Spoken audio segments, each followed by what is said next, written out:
All right, so we are going to look at some Nevus sebaceous specimens here. So the first one I'd like to show you is a classic Nevus sebaceous. You see on low power, it looks like it was probably excised from the scalp. You've got plenty of anagen hair follicles throughout the specimen.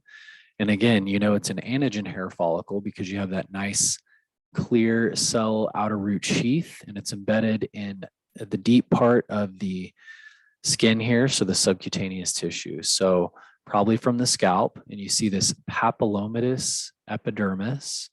There's some areas of acanthosis, and you see quite a bit number of sebaceous lobules here without association to an overlying or adjacent pilosebaceous unit. So you actually just have freestanding sebaceous glands here that can directly connect to the overlying epidermis.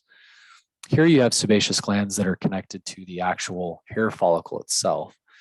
And then deep down below, you'll find many areas of apocrine glands, which are also a hallmark of sebaceous, of Nevus sebaceous. So that's a nice classic example. And we'll move on to another example here. Again, kind of more of the same, but just giving you a different look at it. So you can see these well-differentiated sebaceous glands here.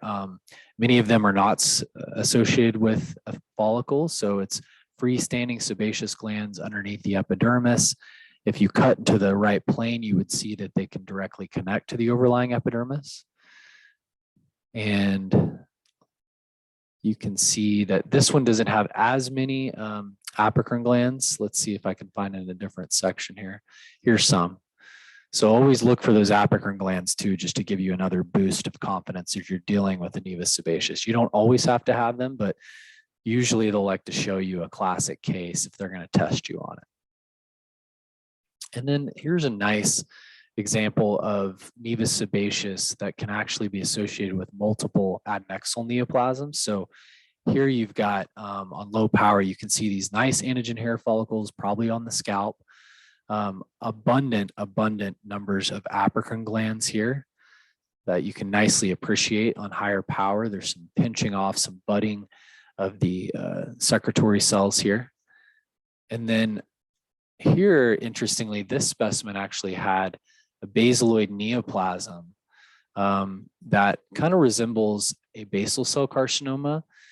And this was actually called a trichoblastoma. There's not as much pleomorphism in the cells as you would like to see with a basal cell carcinoma.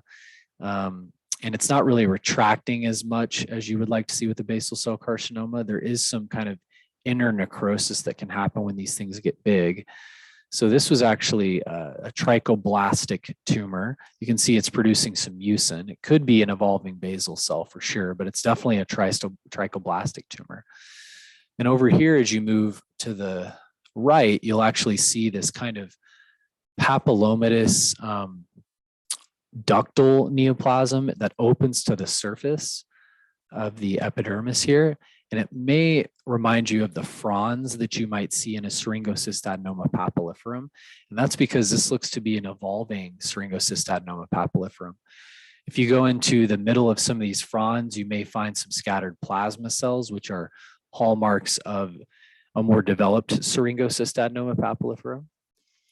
And then as you move on to the right, you find a neoplasm that has some clear cells in it, but also has this kind of peripheral palisading on the edge, but it's not the peripheral palisading of a basal cell. This is more of a clear cell population, and then the cells are kind of lining up with a thickened basement membrane on the outside. And so that is your trichomoma type change here. So if you were to stain this for CD34, many of these clear cells would highlight positive for CD34. Holistically, this would be negative for BREP4.